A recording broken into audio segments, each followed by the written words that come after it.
Cheers.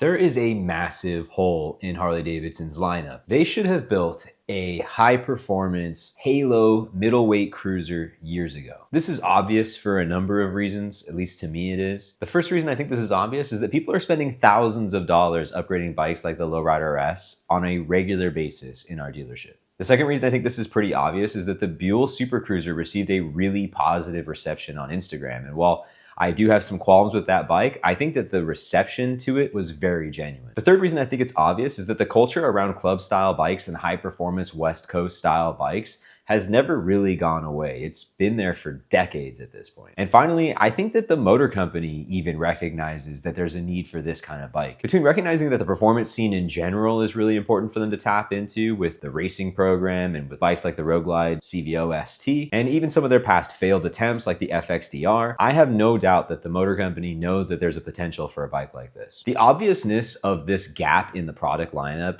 was just more and more apparent to me the longer I thought about the FXDR. And that's why my previous video has very naturally led to this video. So today I want to suggest 3 potential ways that the motor company could go about filling this hole. If you have your own idea as to what the motor company should build, throw it down in the comment section because I get a lot of insightful comments from you guys and it really helps me think about things in new ways. So the first one that I want to talk about is the one that I think has the most chance at being successful, but also I think is just kind of the most boring and the most obvious answer. And that bike would be a hypothetical CVO lowrider, or maybe you could call it a lowrider R and not give it the full CVO treatment. A bike like this would have the 121 cubic inch high output motor. It'd have forged wheels, a 17-inch front wheel allowing for grippier tires, big Brembos, an aluminum swing arm, fully adjustable non-electronic suspension. And if you chose to do not just an R, but a CVO, you could also do things like heated grips and a quarter fairing and maybe some fancy panel paint job. Basically really flush it out as a CVO. The next potential idea that I came up with is a little more risky, but I think also has a better chance of bringing new people to the brand. Now, I don't know exactly what you would call it, but the second bike I want to talk about is basically a Rev Max powered middleweight cruiser. You could maybe call it the FXRR if you integrated sort of a triangle structure into the rear subframe, or if you went with dual outboard shocks, you could maybe call it a Hyper Dyna or the Dyna 2, something like that. But the short of it would be that it would be 150 horsepower. Sub 500 pounds wet. It would have fully adjustable electronic suspension. It'd have a quick shifter, big Brembo brakes, lightweight wheels. And for styling, it would be very traditionally styled, very similar to like the Lowrider S. Teardrop tank, long fender, LED lighting all the way around, blacked out or maybe even chromed out. That might be a cool look for the Rev Max. Ultimately, it would be like a really polished, really mature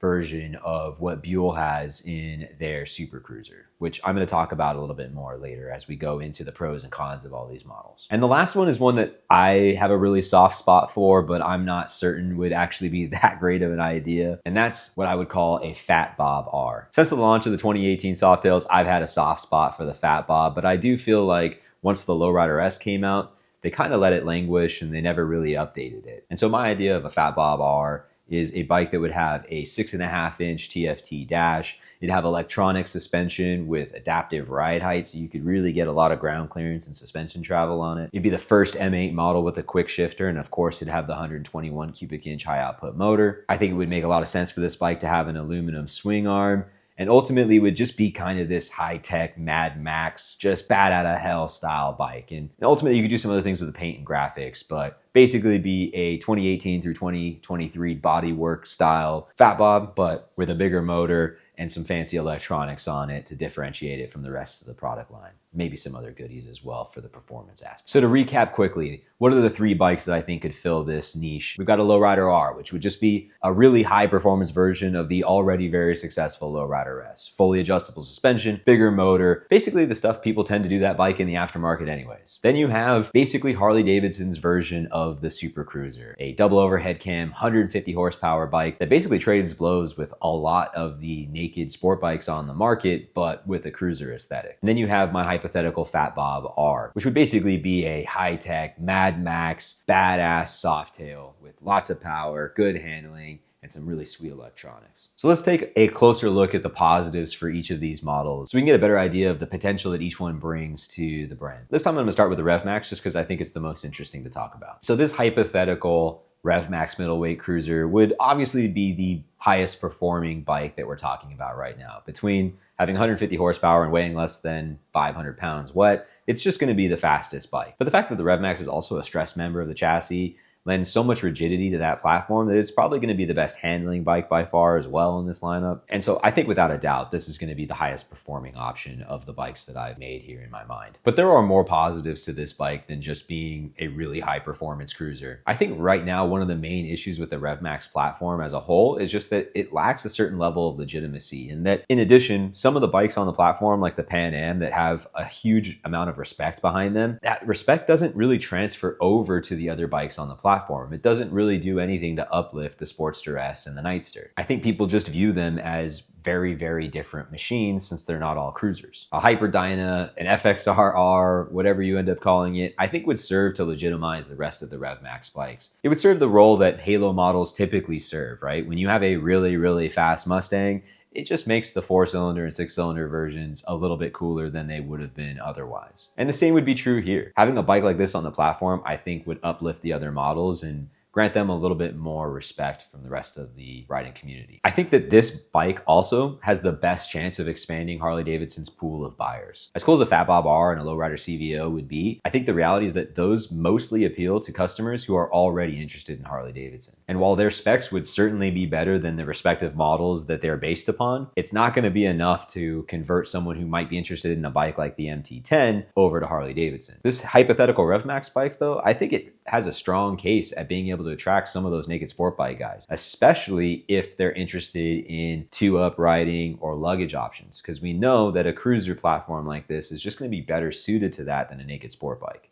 There's also going to probably be more options for wind protection, fairings, all that kind of stuff on a bike like this. I think one of the areas that metric bikes struggle the most at is building a really appealing sport touring machine. Don't get me wrong, those bikes are amazing bikes, but they definitely get a reputation as being old man sport bikes. And something like a hyper cruiser of this nature, I don't think would have that reputation at all and would look great with a set of FXR saddlebags, a quarter fairing to give you some wind protection, and a 2-up seat so that you can put a passenger on there. And I know a lot of people that would find that a lot more appealing than like a Suzuki GSX SGT. I think another thing that this could do is just help the economies of scale of the rest of the Rev Max platform. I think the more models, and especially the more successful models we have on that platform, the better able Harley's going to be able to offer competitive pricing on them and also make a good profit on them as well. Which, as much as you might not care about that, is important for the reinvestment of R&D, the quick turnaround on models and updates, because if something's not profitable, it tends to get axed or canceled or just not receive a lot of updates over time. All right, let's move on from the Rev Max bike over to a hypothetical Fat Bob R. I really like this Fat Bob R in large part because I think it embodies some of the philosophy of Eric Buell. A lot of Eric Buell's bikes took an engine that had tons and tons of character, but was in a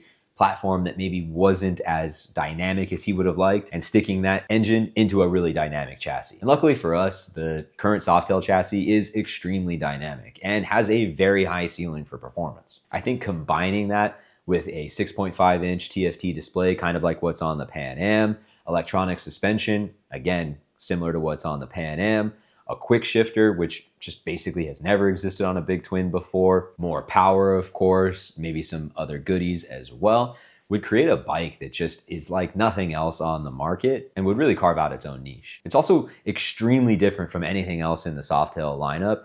And I just feel like right now the Softail lineup has kind of just transitioned into being just the Lowrider S and the Lowrider ST. And I think that's a bit of a shame because that frame is so good that I want to see more variety on that platform. I also think it has the potential to provide some trickle-down parts to both current Fat Bob owners and current Lowrider S owners. Because they share the same frame, a lot of the stuff that you developed for the Fat Bob R might actually be applicable to a decent number of customers. Probably doesn't have as high of a parts crossover potential as something like a Lowrider CVO, but it's definitely still going to be better than what you would get on a Rev Max version of this bike. And finally, let's try to think through some of the positives of a Lowrider CVO. Well, we know there's already demand for a bike like that. I mean, the Lowrider S and ST are just some of the most popular bikes in Harley's lineup, and people throw lots of money at them, customizing them increasing the performance, making them look unique and individualized to them, I think you'd be hard pressed to find someone who thinks that this wouldn't be a successful model. I think the styling of the lowrider is just most in tune with what most Harley customers want at this point. It's traditional enough to not really push anyone away, but also still attracts a younger clientele in a way that some of the other bikes on the platform, like the Heritage, simply don't. And as much as the Fat Bob R has some potential for trickle-down parts to be sold to customers who already own maybe a Lowrider S or a Fat Bob, the Lowrider CVO-R has infinitely more potential than that. Pretty much anything you design for that bike, you could sell to a bunch of people who own a Lowrider S, a Lowrider Standard, or a Lowrider ST. And so that means that even if someone isn't buying the Lowrider CVO or the Lowrider R, you've got a good, very good opportunity to distribute the cost of developing, for example, a swing arm across a lot more models, because people who currently have a Lowrider S might want that part. And then because you're going to be selling a lot of this bike, you're probably going to have the best economies of scale. And it also probably means that you're going to be able to go a little bit further than you might go on some of the other bikes. You might be able to get away with doing a little bit more carbon fiber because you know that the cost of those individual parts is going to be lower because you're going to be able to order so many of them from your supplier. So let's quickly summarize the benefits of each of these models. The Rev Max is going to be an undeniable performance beast, and it's going to really bring some new buyers to the brand, I think. The Fat Bob R is going to do a great job of differentiating itself within the Softail lineup, and I think stands a decent chance of bringing in some new riders. The Lowrider CVO or R, it's going to sell well, and it's going to bring a lot of parts and accessory business as well. Okay, so let's talk about the downsides, because every single one of these bikes has some compromises and or some things you might want to consider before you put it into production. Let's go in the same order as before. So let's start with the Rev Max again. The most obvious downside of this bike would be the fact that it's just not going to meet a lot of people's expectations in the look, sound, and feel department. And it's hard to overstate how important look, sound, and feel are Harley-Davidson customers. As a Rev Max owner with like 30,000 plus miles on that bike, I love the engine, but I cannot sit here and tell you that it has the exact same personality as a Milwaukee 8. And I also can't tell you that I don't miss my Milwaukee 8s. I still do. That's just a really charming motor. When it comes to looks, a 60-degree V-twin that's liquid cooled, it's just not as pretty as an air-cooled motor. And as pretty much everyone in any comment section about a Nightster points out, that the left side of the bike is just not as attractive as the left side of a lowrider or the left side of really any Milwaukee 8 is. And of course, the Rev Max, while having a great V-twin sound, doesn't sound like a traditional Harley, and that's important. You know, I think a lot of people would be willing to sacrifice 10 or 15 horsepower to get that traditional potato. This is actually a big reason why I'm pretty skeptical of the Super Cruiser. Like I mentioned, I was going to talk about it a little bit, but the Super Cruiser, if you look at it closely, it looks kind of like a kit bike. I'm glad that Buell is making it. I think it's really cool, and I think it was a great way to showcase to the motor company that they should build something like this. But that Rotax motor, as potent as it is, this is coming from a guy who used to own 1125R, I love that engine. It's just never been designed to be showcased like a jewel in a frame. It's basically just a black box. It's not a particularly attractive motor. Combine that with them reusing the swing arm from the sport bike means you've got kind of a short, stubby form factor that doesn't look great from certain angles. And while Harley has a better opportunity to design new subframes and get the proportions of the bike exactly how they want because they have more resources and time than a company like Buell does, I still think it probably won't come out looking as pretty as a Lowrider S does. I just think that's the nature of the beast, you know? And I'm not sure how many people are really willing to compromise on looks at all. I think it's just a really important part of a bike. That being said, the reality is that a lot of people buy the Indian Scout, which is a liquid-cooled bike. And I'd say the reception to the Indian Challenger has been pretty positive. People aren't constantly talking about how that motor is not as pretty as the Thunderstroke. So I don't know. Maybe it's something that I think is more important than it actually is. But I think it's worth mentioning that it's just not going to have the traditional look, sound, and feel. I kind of already touched on this. This bike would be a lot more expensive than the other two to develop. It's going to have a lot more bespoke parts.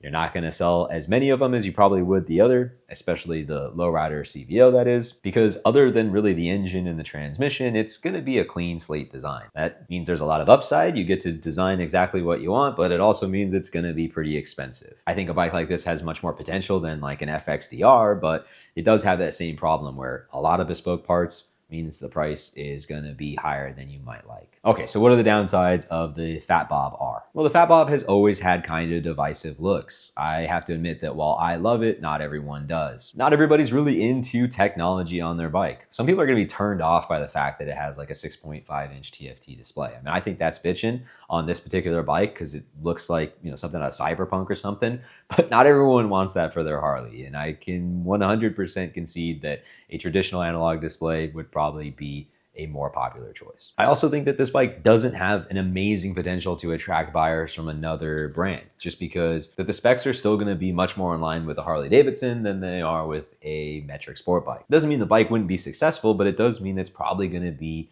mostly sold to people who are already interested in a Harley, as opposed to something like the RevMax bike, which might actually be able to attract people from another brand in a really significant way. Bro, keep it down over there. Do you really got to crunch like that, man?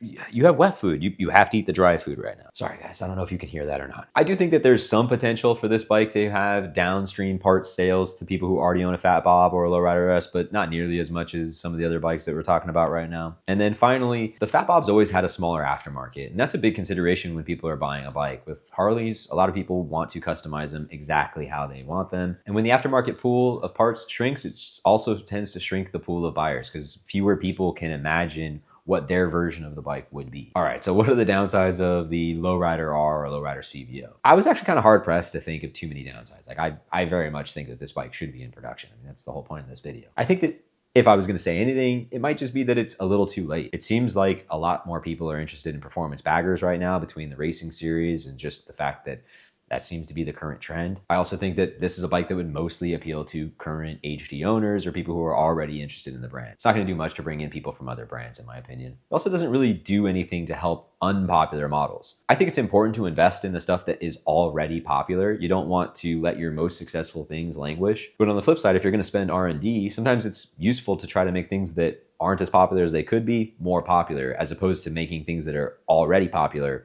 even more popular. People are already buying the Lowrider S. It has a stage 2 cam in it. Does it really need to be even more successful than it already is? Or maybe should we invest this money in something else, right? Everything is an opportunity cost. If you're spending money on the Lowrider S, you're not spending money on something like the Heritage. So let's recap the downsides real quick. RevMax bike's gonna be really expensive. It's a riskier proposition because not everyone likes the look, sound, and feel of that platform. The Fat Bob R, it's got divisive looks. And you're not gonna be able to probably sell as many parts and accessory items off that bike to other customers. And with the Lowrider, it might just be a little bit too late for that bike. So what are my final thoughts here? Well, my final thoughts are that they should 100% build a Lowrider CVO or a Lowrider R. I think it would make a killing and it would make me a lot of money. So I very much want Harley to make that. I think that in a perfect world, they'd make both the Lowrider R and the RevMax bike because I think there's an appetite for both. And I think they're very different products for very different people, despite ultimately looking pretty similar. And I just think that as much as it might be too late to reap all of the rewards that Harley could have earned themselves if they had launched the bike a little while ago, like a few years back,